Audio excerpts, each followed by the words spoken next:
अशा पद्धतीनं ब्रह्मांड नायकाची स्तुती करीत करीत महाराज महाराज रुचिक ऋषी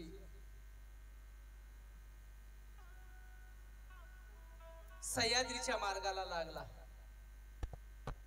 ब्रह्मदेवाने सांगितलं नीट सह्याद्रीला जाय, दत्त महाराजाची प्रार्थना कर आणि अनंत ब्रह्मांड ज्या भगवंताने घडविले तोच तुला शांत करणं देऊ शकेल, अन्यथा इतरत्र कुठेही तुला ते काम तुझं होणार नाही. असा उद्देश ब्रह्मदेवाचा. भगवंताचं चिंतन करीत करीत सह्याद्रीला निघाला रुचिक ऋषी आणि सह्याद्रीवर एक सुंदर ठिकाणा करून भगवंताचं चिंतन करू लागला. 12 वर्षाचा काळ एक तप चिंतन करता करता निघून गेला. देवही तुम्हाला सांगतो तुमची पात्रता बघितल्याशिवाय तुमचं मनोरथ पूर्ण करीत नाही. आपण त्या लायकीचे व्हावं लागते. आपण कनवाळू कृपाळू भगवंताला आमची दया कनव येण्यासाठी आम्हाला त्या लायकीचं बनावं लागते. आम्हाला ते मार्ग कळावं लागते. आम्ही कितीही दिवस तपश्चर्या करून काय उपयोग होणार आहे महाराज. एक बाई रोट्या करू लागले. दृष्टांत सांगतो तुम्हाला. पोळ्याच्या दिवशी शेजारी बामणीचं घर होत. त्या बामणाच्या बाईनं आपल्या बाईकडे बघलं, तिला रोट्या येईना गेले काही. खूप मोठा दृष्टांत आहे, छोटा सांगतो तुम्हाला. पूर्णाची पोळी तिला माहितच नव्हती काय माहिती. बघली बघली बघली आणि आपल्या नवऱ्याला म्हणजे मला रोट्या करायच्या, पीठ आणा गव्हाचं, आमकट टमकट जे लागते त्याच्या आणा म्हणून नवऱ्यानं आणून दिलं. सगळा स्वयंपाक करू लागली. एक उंडा दुसऱ्या उंड्यात घालून पोळपाटावर ठेवून लाटू लागली. रोटीच होईना. खूप विचार केला, रोटी का होत नसेल, रोटी का होत नसेल. आज दिवस चांगला नाही म्हणजे एकादशी आता म्हणून होत नसेल. उद्या बघू. उद्या बघली तसंच. बराच काळ निघून गेला, जमच ना. शेवटी आमची शेजारची बाई म्हणली, बाईला म्हणली माय मला हे रोटी जमना झाली, बघ बरं कसं वाट. काही जमना गेल्यावर एखाद्या चांगल्या अनुभवी माणसाची राय घ्यायला लाजू नये. त्या बाईनं शेजारच्या म्हणली तू कसं करायलीस बघू दाखव. तिला रोटी करून दाखवायला लावली. तिनं काय करू लागली, पिठाच्या उंड्यात पूर्णाचा उंडा घालून रोटीला दाखवली. पूर्णाच्या उंड्यात पिठाचा उंडा घालून रोटी करू लागली. मला सांगा किती वर्ष केल्यावर त्याची रोटी होईल. 12 वर्ष केल्यावर होईल का. पूर्णाच्या उंड्यात पिठाचा उंडा घालू लागली, लाटू लागली, रोटीच होईना. ती शेजारची बाई म्हणली 12 वर्ष जरी केलीस तरी अशानं रोटी होईल. दृष्टांत संपला. पण सिद्धांत असा, 12 वर्ष जरी तुम्ही भक्ती अशी केल्या फळाला येणार. तेच होय, पिठाचा उंडा तेच होईल, पूर्णाचा उंडा तेच होईल. पण क्रिया चुकली की आमची भक्ती निष्फळ ठरते. आणि मग आम्हाला काय वाटते, रोटी करालो माझं कामच होईना झालं. काम होते पण आमची क्रिया उलटी झाली की काम बिघडते. तसंच आहे महाराज. आम्हाला परमार्थ करता वेळी आमची क्रिया उलटी होऊ लागली की आमचं काम बिघडून जातं. नसते उठा ठेव तीर्थ वर्त दैवत अधिक प्रपंची सुख नाही महाराज. तीर्थात नाही, दैवताच्या सेवेत नाही, कुठेच नाही. असो अशा पद्धतीनं भगवंताचं चिंतन मन लावून करीत करीत करीत सह्याद्रीच्या ठिकाणी 12 वर्ष तपश्चर्या ऋषिकाने केली. हे पतित पावना दीन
अतिशय सुंदर अशा पद्धतीने महाराज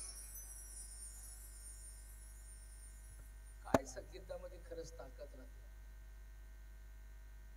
मला कथा बंद करून तुझं भजनच ऐकावं वाटलं पण नाही लक्षात. कारण तुकाराम महाराजाच्या भाषेत सांगायचं तर लावणी मृदंग श्रुती टाळ घोष शिव भ्रमरस आवडीने म्हणते महाराज. संगीताची ताकद खूप मोठी आहे. पण सिद्धांताचं म्हणणं असं आहे हे सगळं तंत वितंत घन आणि सुस्वर वाद्याच्या जगामध्ये 4 प्रकार पडतात आणि एका प्रकारापासून 9 दुसरे प्रकार तयार झालेत महाराज. तंतापासून वेगळे 9, वितंतापासून 9, घन पासून 9 आणि सुस्वर 9 असे 9 चोक 36 नमुने जगाच्या पाठीवर असे आवाज काढणारे हात महाराज. हे तंत म्हणतात. हे असं वाजवले नाही, हे तंताच्या नमुन्यातलं. 36 नमुन्याचं प्रकार महाराज या जगाला संगीतानं सजविण्याचे नमुने आहेत. त्या 36 मधला इथं फक्त 2 दिसाले तर इतका ब्रह्मरस आम्हाला आठवाला. काय ताकद असेल त्याच्यात. तर शेवटी भगवंत आम्हाला सखा करायचा असेल तर याची साथ घेऊन हळूहळू हळूहळू मार्गक्रमण करून काही टप्प्याच्या नंतर याला सोडून द्यावं. हे साधन होय. साध्य प्राप्ती पर्यंत जात असताना साधन सुटल्याशिवाय साध्य घटना साधकाला. आणि म्हणून तंत वितंत घन आणि सुस्वर ह्या चारीचा टप्पा ओलांडून आम्हाला पुढे गेल्याशिवाय सद्गुरु भगवंताची भेट होत नाही. परज्ञानावर आम्हाला जायचं असेल असो. अतिशय सुंदर आम्हाला साधनाची खरेदी 10 मिनिटात करता येते. त्याला काय उशीर नाही. दिसालेले तबला चिंत ते पॅड पेटी नांदेला गेल्याबरोबर 1 तासात पैसे दिले की सगळं सामान खरेदी करायला मिळते. साधनाची खरेदी उपलब्धी होते. पण तुम्हाला सांगतो कला ही निसर्गदत्त भगवंतानंच दिलेली पाहिजे. स्वर कंठामध्ये स्वर भगवंतानंच द्यावा लागतो. तबला वाजविणाऱ्याची शक्ती त्या मनगटातच ओतलेली आहे महाराज. मला बकळ वाटवायला संभाजी पाटला तो का वाजवायला जमणार. पण कसं जमल महाराज. अनंत पुण्याच्या राशी अनंत पुण्याचा साठा पाहिजे. ते कोणालाही जमत नाही. आणि म्हणून या कलाकाराच्या खरंच मरून पोटाला जावं. इतकं सुंदर कलेचं भगवंतानं त्यांना कला दिलेली आहे. उत्तरोत्तर काळामध्ये असाच या कलेचा उपयोग समाजाच्या उन्नतीसाठी व्हावा याची कलाकारानं दक्षता घ्यावी. आणि भगवंतानं बुद्धी त्यांना तशीच द्यावी. आणि शक्यतोवर ते तिंगत आहे लोक काय संग नाचण्यापेक्षा कथाकाराला साथ देण्यात भगवंताची मर्जी आहे. नाहीतर तुमची मागणी जगाच्या पाठीवर कमी नाही. मला तुम्हाला एका नाईटला 3-3, 4-4 हजार मोजणारे लोक तुम्हाला भेटतात. आमच्या इकडे एवढे पैसे मात्र मिळणार बरं. पण महाराज आमचे लोक गरीब राहतात सत्य करणारे. तुम्हाला पैशाची गरज नाही. कलाकाराला कलेचं महत्व कळालं की त्याच्यातच भगवंताची मूर्ती आहे महाराज. आणि म्हणून कलाकाराचा चरणी नतमस्तक होऊन पुढील कथेला आपण सुरू करू. रुचिक ऋषीने सह्याद्री पर्वतावर 12 वर्षाची तपश्चर्या केली आणि शेवटी जगाचा मालक कनवाळू कृपाळू दयाळू भगवंत धावून आला.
अतिशय सुंदर अशा पद्धतीनं भगवंताची आराधना केल्याच्या नंतर भगवान यदवी गुरु दत्तात्रय प्रभू रुचिक समोर उभे राहिले आणि त्यावेळेला रुचिकाला सांगितलं, रुचिक डोळे उघड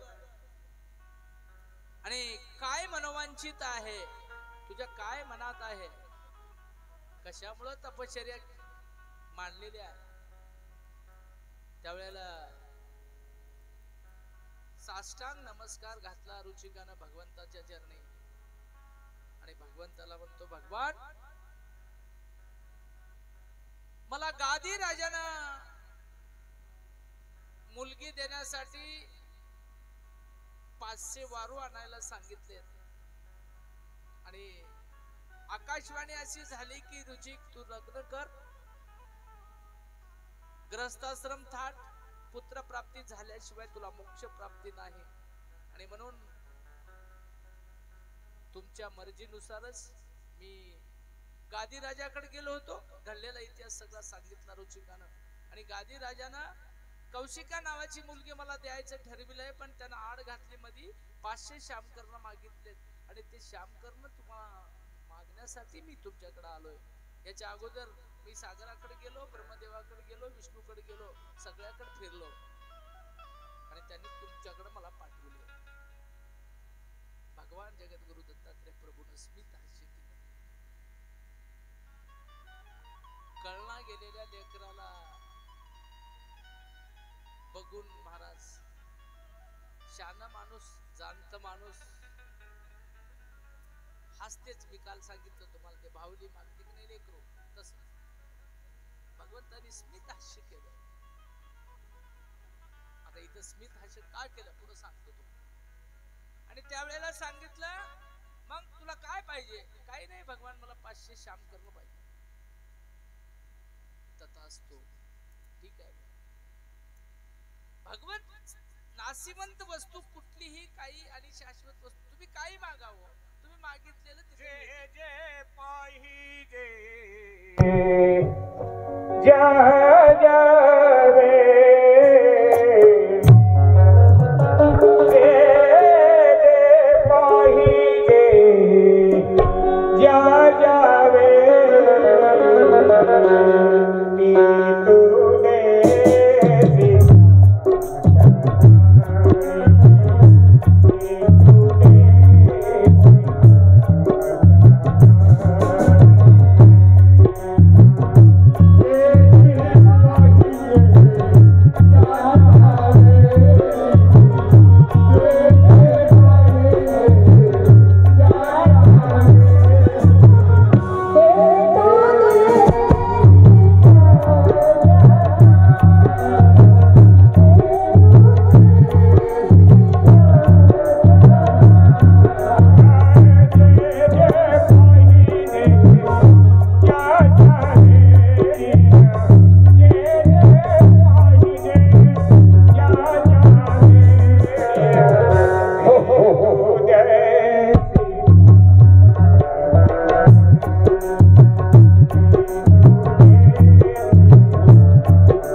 ठिकाणी भगवंताचं चिंतन करू लागली. धाव पाव सख्या गुरुराया येऊ दे दिनाची दया. महाराज दीनपणा जर अंगी घेतला तर भगवंताची नक्कीच त्याच्यावर कृपा झाल्याशिवाय राहील. पण आम्ही दीनपणा स्वीकारायला तयार पाहिजे. दीन म्हणजे काय? दीन म्हणजे सगळ्या इंद्रियाचे अधीन झालेला जीव. अनाथ म्हणजे काय? सगळ्या इंद्रियाचे अधीन झालेला जीव. याला सनात करायचं असेल तर भगवंताचं चिंतन करावं लागतं. आणि म्हणून सुंदर असं चिंतन मदालसा त्या ठिकाणी करीत बसली. ऋतुध्वज राजा पुढे गेला, तिची भेट झाली आणि मदालसेला बाहेर आणलं.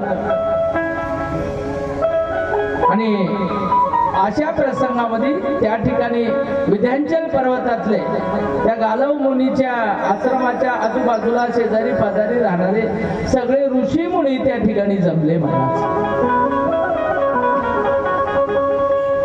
आणि श्वेत कमल म्हणून तिथला एक पुरोहित शोधला, निवडला त्या सगळ्या ऋषी मधला. कारण याच्या गालव मुनीचा पण काय होता, मुलगी जिंकली की लग्न लावून ऋतुध्वजाला द्यायची होती. लगेच विजयी झाल्याच्या नंतर सगळे ऋषी जमले त्याच आश्रमात, त्या गुहेमध्ये कालकेताच्या. आणि श्वेतकमल नावाच्या ऋषीला पुढे केलं आणि त्या श्वेतकमल नावाच्या ऋषीनं सगळ्या ऋषी सोबत सुंदर महाराज फुलं तोडले. आनंद झाला ना. या राक्षसाचा नायनाट झाला आणि आनंद निर्माण झाला. फुलं फळं सगळं तोडून आणलं आणि सुंदर अशी लग्नाची तयारी केली. लग्न लावत असताना तिला बोलून घेतलं वधू मुलीला. आणि त्यावेळेला तिचा विश्वास किती असेल महाराज, एवढ्या प्रगाढ संकटातून जात असताना तिने भगवंताचं चिंतन सोडलं नाही. आणि तिची खात्री पटली की कोणत्याही संकटातून जात असताना भगवंताचं चिंतन आम्हाला तारल्याशिवाय राहीना. आणि आध्यात्मिक आधी भौतिक आधी दैविक तीन तापाच्या बाहेर केल्याशिवाय आम्हाला भगवंत सोडणं, या गोष्टीवर तिचा प्रगाढ विश्वास होता. आणि आमचाही तसाच विश्वास बसावा लागते तर संकट आमच्यावरले दूर होतात. किंवा आमचा परमार्थ जर फळाला आला तर संकट वाटत नाही, संकट आनंदानं झेलण्याची आम्हाला ऊर्जा किंवा ताकद मिळते. हे भगवंताचं बळ वय, कृपा प्रसाद. आणि म्हणून दोघांच्याही लग्नाची तयारी केली महाराज. फलं फुलं आणले, हार केले. आणि श्वेतकमल नावाच्या ऋषीनं आणि दुसऱ्या एका ऋषीनं अंतरपट धरला आणि सुंदर मंगलाष्टका त्या ठिकाणी म्हणल्या आणि दोघांचंही लग्न लावलं. सुंदर सोहळा संपन्न झाला. सोहळा संपन्न करून वधू मुलगी वरासोबत काढून दिली. मदालसा आणि ऋतुध्वज आरळकावती नगरीमध्ये राजा आपल्या ऋतुध्वज राजा आपल्या नवरीला सोबत घेऊन निघून गेला आणि सुंदर अशा गृहस्थाश्रमाला ऋतुध्वजाच्या आणि मदालसेच्या गृहस्थाश्रमाला सुरुवात झाली. हे श्रीमंत पती की राणी मग काय थाट के पुसता. श्रीमंत पती की राणी मग थाट काय ते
वाजव कोणी पुढे फूल हिरवाग बगीचा बगलहान वाजव कोणी बगलहान वाजव कोणी पुढे फूल हिरवाग बगीचा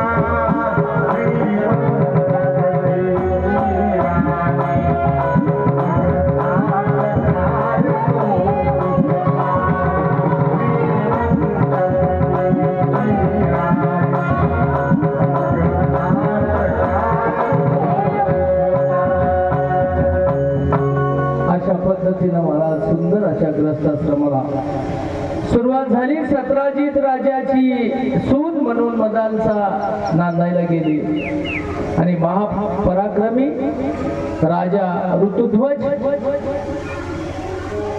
सून घेऊन घरला आला की सत्राजित राजानं ऋतुध्वज राजाचा राज्याभिषेक केला आणि मुलाचा राज्याभिषेक करण्यासाठी ग्रस्ताश्रमामध्ये सुंदर शिकवण दिली ऋतुध्वजाला. त्याचा राज्याभिषेक केला आणि राजसिंहासनावर ऋतुध्वज राजाला बसविलं आणि त्या दिवसापासून आपलं सगळं आरळकावतीचं राज्य ऋतुध्वजाच्या हवाली केलं.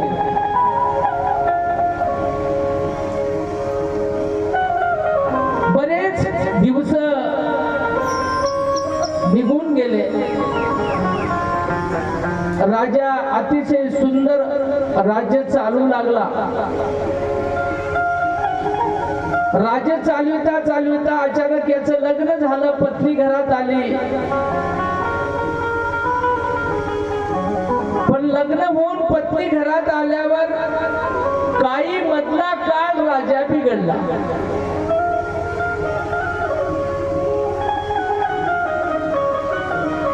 माईचं बापाचं सांगलेलं ऐकायचं सोडून दिला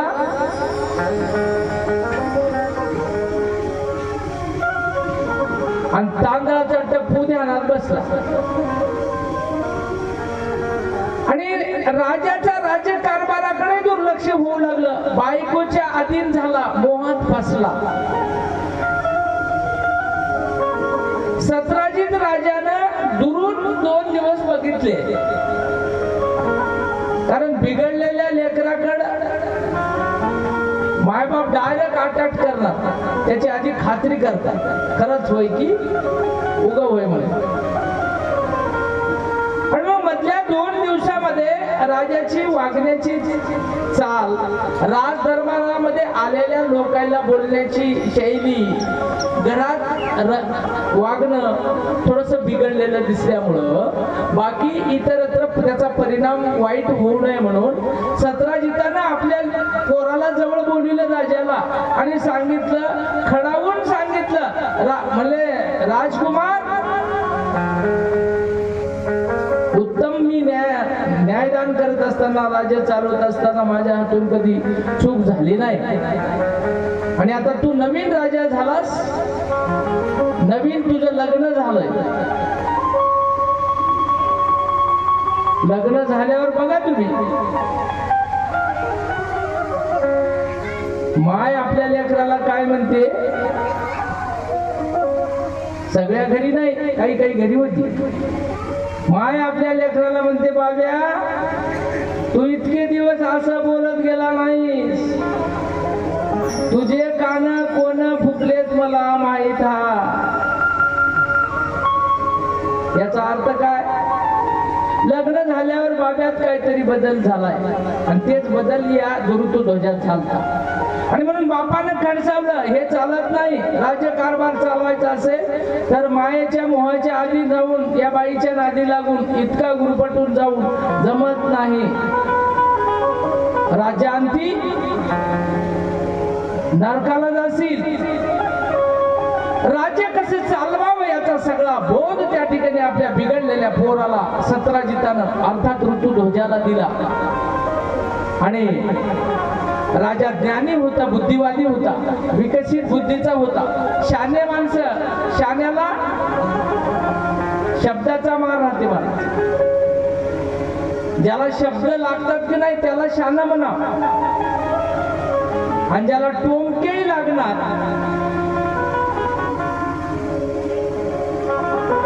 त्याला काय म्हणतात की तुमच्या इकडे. आणि म्हणून शाण्याला शब्दाचा मार या न्यायानं सत्राजितानं उपदेश केल्याबरोबर ऋतुध्वज राजा सावध झाला. अरे बापरे,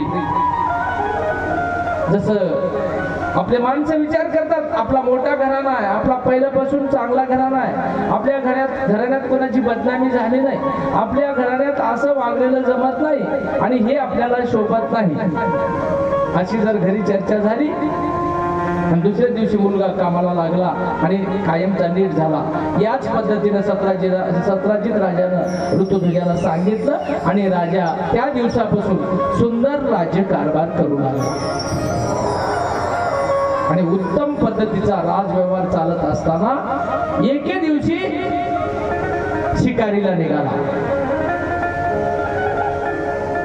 विंध्याचल पर्वतामध्ये शिकारीला गेला.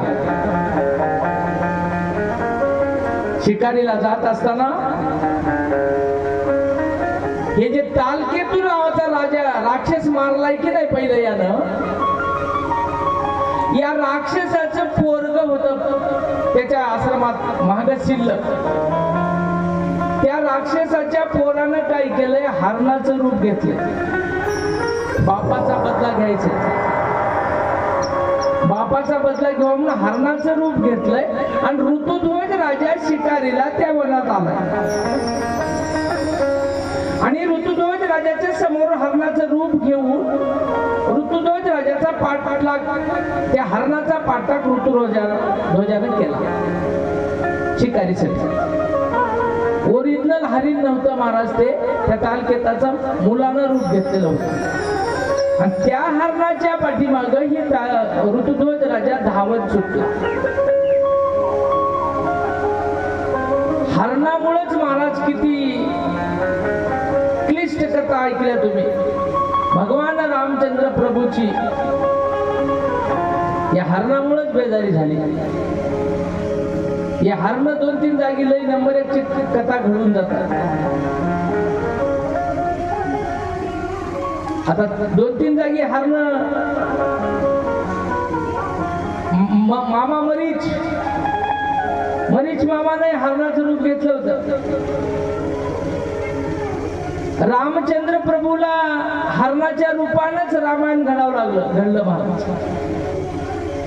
त्या हरणाकडे बघूनच सीतेला मोह झाला, चमचम चमचम चमचम चमकू लागलं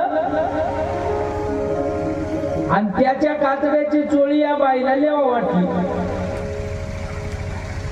आणि नवऱ्याला सांगितलं त्या हरणाच्या कातड्याची चोळी मला शिवा. आणि इथूनच खऱ्या रामायणाला सुरुवात झाली. त्या हरणानं भगवान रामचंद्र प्रभूला पाठीमागं आणलं आणि खऱ्या अर्थानं रामायणाला इथं कलाटणी मिळाली. काय गरज होती व चोळीची? नसती उड्या ठेव असो, आपल्याला सिद्धांत बघायचा. आणि म्हणून या तालकेताच्या मुलानं हरणाचं रूप घेऊन ऋतुध्वजाला पाठीमागे नेलं, धावत सुटला. राजा त्याचा धावा करता करता करता करता या ऋतुध्वजाला एका जागी चकवा दिला त्या हरणानं आणि थोडस पुढे जाऊन एका त्या हरणाचं रूप त्यानं बदललं आणि 7-8 साधूचे रूप घेऊन महाराज एका पर्णकुटीमध्ये असा ढोंगी साधू होऊन सगळे जपाला बसले. थोडस राजा पळत पळत पुढे गेला तर त्याला पर्णकुटी दिसली, एक आश्रम दिसला. त्या आश्रमामध्ये एक 7-8 साधू, सुंदर वस्त्र, साधूचा टोटल वेश, बघणाऱ्याला साधूच्या व्याख्येत बसणारा एकही शब्द कमी पडणार असा वेश त्या राक्षसाने घेतलेला होता. आणि सगळे 7-8 साधू तिथं माळा जपत चिंतन करीत बसले होते. या ऋतुध्वज राजाला हरणाचा पाठिंबा करता करता पाठलाग करता करता तो ऋतुध्वज राजा त्या साधून रोप ते वेश घेऊन बसलेल्या पर्णकुटीत हे राजा जाऊन पोहोचला. आणि राजानं मग हरणाचा पाठलाग करता करता साधूचा आश्रम दिसल्यामुळं त्या ठिकाणी साधूच्या जवळ गेला आणि राजानं आपला बाण खाली ठेवून त्या सगळ्या साधूला, भगवंताचं चिंतन करीत असलेल्या साधूला तन मन धन काही क्वचित मानसिक भाव अर्पण करून महाराज साष्टांग प्रणिपात केला, नमस्कार केला. नमस्कार करून ते डुप्लिकेट साधूंनी आशीर्वाद दिला आणि ऋतुध्वजाला सांगितलं बसा. ऋतुध्वज राजा काय हो, राजाच्या मनात काहीच नाही. राजा त्या लोकांना ओरिजिनल साधू समजावा आणि राजाला जवळ बोलून घेतलं महाराज आणि राजाला चर्चेमध्ये फसविलं. राजासोबत चर्चा केली आणि राजाला पहिल्यांदा सांगितलं आम्हाला काही गुरुदक्षिणा देतोस. वनात आलेला शिकारीला आलेला राजा म्हणला काय मागाच्या मागा, आता सध्या तरी माझ्याजवळ काही नाही, बाण आहे, त्याशिवाय दुसरं काही नाही. त्यावेळेला त्या ऋषीनं त्या डुप्लिकेट साधून सांगितलं तुझ्या गळ्यामध्ये जे हार आहे की नाही ते हार आम्हाला दे. मदालशेला विजयी करण्यासाठी वचन दिल्याच्या नंतर या मदालशेचा आजा जे होता गालव मुनी त्यानं विजयी माळ त्याला त्यावेळेला घातलेली होती युद्ध होण्याच्या आधी. ते माळ आज हे इथले डुप्लिकेट ऋषी म्हणाले गुरुदक्षिणेमध्ये तुझ्या गळ्यातला हार आम्हाला दे. बोलता बोलता सहज लक्ष काय हारामध्ये काय असं विशेषत्व आहे म्हणून महाराज काढल्याबरोबर हार ऋतुध्वजानं त्या साधूला देऊन टाकला. त्या साधूनं काय केले ते हार घेतले आणि याला इथं ओरिजिनल 7-8 लोक दिसाले पण याच्यातले काही गुप्त रूपानं ते हार घेऊन ओरिजिनल ऋतुध्वज राजाच्या घरी गेले. या राजाचा हार दिलेला घेऊन गुप्त रूपाने याला चर्चा करणारे येतच होत आणि काही गुप्त रूपानं 2-3 साधू होऊन ऋतुध्वज राजाच्या अरळकावतीमध्ये नगरीमध्ये घरी गेले आणि घरी जाऊन त्या नगरीतल्या राजाच्या पत्नीला म्हणजे मदालशेला आणि सत्राजिताला जाऊन हे डुप्लिकेट साधू म्हणाले हे बघा हे हार आणलाय आम्ही ऋतुध्वज राजाचा होय. ऋतुध्वज राजाला जंगलामध्ये एका राक्षसानं मारून टाकलंय असा निरोप घरी दिला आणि त्याची खात्री पटाव म्हणून इथं गळ्यातला हार मागितलेला होता ते हार तिथं नेऊन दाखवला घरी. वास्तविक काही तसं झालेलं नव्हतं पण या तालकेताच्या लेकरानं या ऋतुध्वज राजाचा बदला घ्यायचा म्हणून घरी 2 गुप्त साधू होऊन गेले आणि घरी गेल्याबरोबर अशी बातमी दिली तुमचा ऋतुध्वज राजा मरणप्राय पडलेला आहे, मरून पडलेला आहे आणि हे बघा हे हार आम्ही आणलो. असं घरी कळाल्याबरोबर महाराज सत्राजित राजाची अवस्था भान राहिलं नाही महाराज. राजा जाग्यावर आडवा पडला, आपल्या राजाचा वध झाला, आपलं लेकरू मरून पडलं असं ज्या दिवशी बापाला कळते त्यावेळेला काय बापाची अवस्था होते महाराज. त्यावेळेला सत्राजित देहभान हरकलं. हीच बातमी मदालशेला कळाली.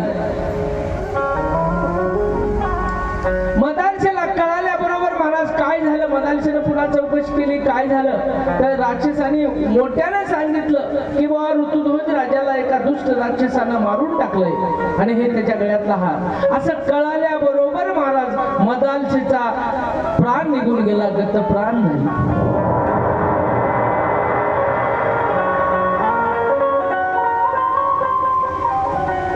नवरा मेला म्हणून कळाल्याबरोबर बातमी खटकन मना हृदयाला लागली आणि बाईचा जीव निघून गेला. बाई धारातीर्थी जाग्यावर पडली, मरून गेली. सत्राजित राजा बिकट अवस्थेत पडलाय. बातमी ऐकून दुःख झालं आणि बाई मरून 5 मिनिटं झालं नाही की एवढ्यात ऋतुध्वज राजा घरी आला.